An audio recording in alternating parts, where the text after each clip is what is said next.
Anang Rosadi Adenansi memenuhi panggilan Direktorat Kriminal Khusus Polda Kalimantan Selatan terkait komentarnya dalam kasus penembakan Laskar FPI beberapa waktu lalu.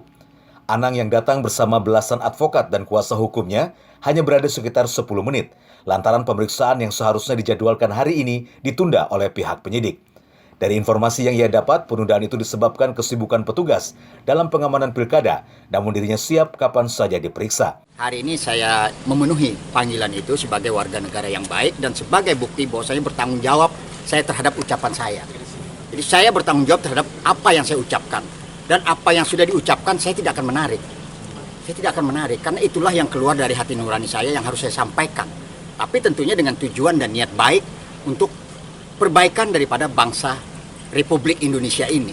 Nah, kalau ada misalnya pretensi lain daripada aparat untuk melihat apa konten isi saya, nah itu nanti kan tentunya dalam pemeriksaan atau dalam penyelidikan atau penyidikan.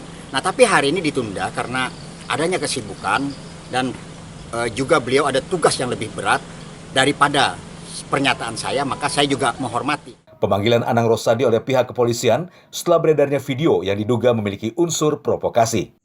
Saya tidak perlu menyebut tentang kejadian yang sudah. Saya tidak perlu juga melihat dari versi mana. Apakah dari versi EPI, apakah dari versi pemerintah.